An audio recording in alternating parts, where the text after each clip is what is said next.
नाज़रीन, इस वक्त पूरे पाकिस्तान की नज़रें इस वक्त हुकूमत और पाकिस्तान तहरीक इंसाफ के दरमियान होने वाले मुज़ाकरात की तरफ हैं कि आखिर ये मुज़ाकरात किस तरफ जाएंगे। अब तक दोनों साइड्स की आपस में सिर्फ एक मुलाकात हुई है, लेकिन उस मुलाकात में सिर्फ इतना तय पाया कि पाकिस्तान तहरीक इंसाफ अपनी चार्टर ऑफ डिमांड्स हुकूमत के सामने रखेगी।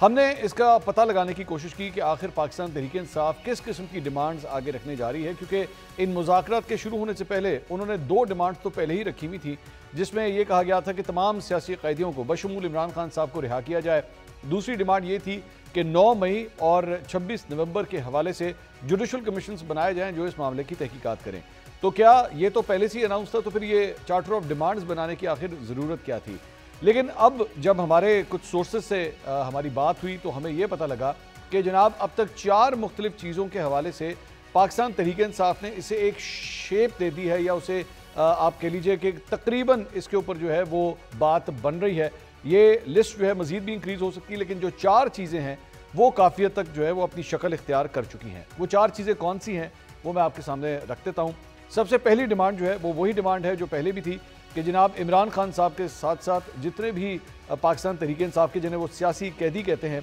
उन्हें रिहा किया जाए। ये सबसे पहली डिमांड है। दूसरी जो डिमांड है, या आप उसे कहें कि ये इसी प्रपोजल के साथ अटैच्ड है, वो ये है कि अगर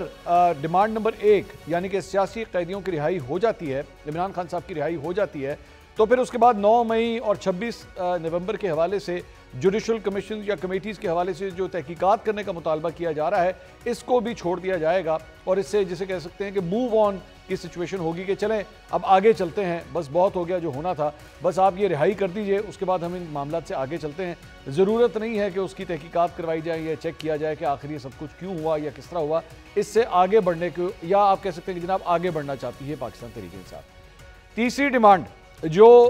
इस चार्टर ऑफ डिमांड्स में शामिल करने का इरादा है पाकिस्तान तहरीक इंसाफ का, वो ये है कि जनाब 8 फरवरी को जो इलेक्शंस हुए थे और उस पे इनके मुताबिक जो उनका मैंडेट लिया गया था, या तो पाकिस्तान तहरीक इंसाफ को उनका मैंडेट वापस किया जाए, या फिर अगले 1 साल के अंदर ये हुकूमत जो है ये इलेक्शंस अनाउंस कर दे कि जनाब 1 साल के अंदर जो है वो पाकिस्तान के अंदर दोबारा इंतखाबात जो है वो किए जाएंगे। ये तीसरी डिमांड है जो इसमें शामिल है। चौथी डिमांड जो पाकिस्तान तहरीक इंसाफ करने का इरादा रखती है वो ये है कि 26वीं आईनी तरमीम को वापस लिया जाए, और जो सीनियर तरीन जज हैं उन्हें सुप्रीम कोर्ट ऑफ पाकिस्तान का चीफ जस्टिस तैनात किया जाए, यानी कि इस मामले में जस्टिस मंसूर अली शाह साहब। तो ये 4 चीज़ें हैं जिसके ऊपर काफ़ी गुफ्तगू शुनीद हुई है पाकिस्तान तहरीक इंसाफ के अंदर, और ये डिमांड्स जो हैं ये बढ़ भी सकती हैं या थोड़ी बहुत मॉडिफाई भी हो सकती हैं, लेकिन अभी तक की जो रिपोर्ट है उसके मुताबिक ये 4 चीज़ें काफ़ी हद तक पाकिस्तान तहरीक इंसाफ फाइनलाइज कर रही है।